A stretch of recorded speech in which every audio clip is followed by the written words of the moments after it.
আসসালামু আলাইকুম ওয়া রাহমাতুল্লাহ। হামিদ ওয়া মুসাল্লি ওয়া মুসাল্লিম ওয়া বা'দ। দিনী ভাই এবং বোনেরা, আপনাদের সকলকে আমাদের পিওর দাওয়া অফিসিয়াল ইউটিউব চ্যানেলের পক্ষ থেকে আন্তরিক অভিনন্দন, মোবারকবাদ জানাচ্ছি।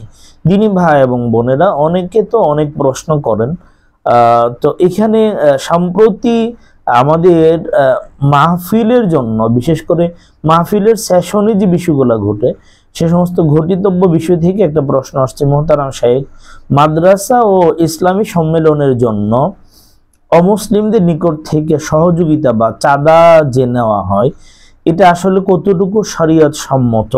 মানে অমুসলিমদের কাছ থেকে মাদ্রাসা অথবা মাহফিলের জন্য যে চাঁদা কালেকশন করা হয়, আমাদের দেশে অনেক জায়গাতে আমরা এটা লক্ষ্য করি, এটা আসলে শরীয়ত সম্মত কি না?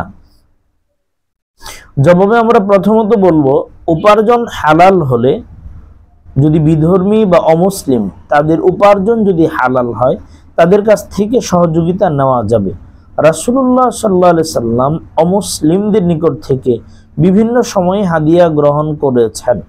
তবে মুশরিকদের নিকট থেকে হাদিয়া গ্রহণ, এ ব্যাপারে ভিন্ন ভিন্ন সিস্টেম আছে। আপনি বিধর্মীদের থেকে যে হাদিয়া নেবেন বা অমুসলিমদের থেকে যে আপনি চাঁদা নেবেন, এতে করে কি আপনার ইসলামকে আপনি দুর্বল করে ফেলছেন না? ছোট করে ফেলছেন না? খাটো করে ফেলছেন না? তাদের তো ঈমান নেই, তারা তো বিধর্মী। ঈমান না থাকার কারণে তারা আখিরাতে কোনো প্রতিদান পাবে না। তবে কোনো বিধর্মী যদি কোনো ভালো কাজ স্বেচ্ছায় সানন্দে যদি করতে চায়, সেক্ষেত্রে তার ওইটা নেওয়া যাবে এবং তার প্রতিদান সে পরকালে পাবে না, দুনিয়াতেই এটা আল্লাহ তাআলা তাকে দিয়ে দেবেন।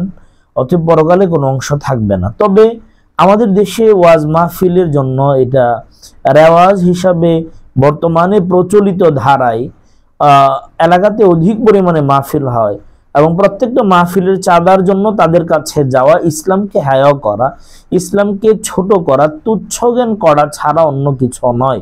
কারণ আপনি বিধর্মীদের কাছে আপনার ইসলামের জন্য, ইসলামিক কাজের জন্য আপনি ভিক্ষাবৃত্তির মতো একটা কাজ আপনি করছেন, কিন্তু আপনি একটা ভালো কাজ করছেন। কোনো বিধর্মী আপনাকে কিছু দিতে চাচ্ছে, সেক্ষেত্রে আপনি নিতে পারেন। কোনো বিধর্মী আপনাকে দিতে চাচ্ছে, আপনি তাকে নৈরাশ করবেন না। হতে পারে এই দেওয়াটা থেকে তার অন্তরে ইসলামের দরদ, মায়া আল্লাহ বসিয়ে দিতে পারেন। এজন্য তাকে একবারেই বঞ্চিত না করা। তবে চাঁদার জন্য গিয়ে তাদের কাছে পিড়াপিড়ি করা মোটেও ইসলাম সমর্থিত নয়।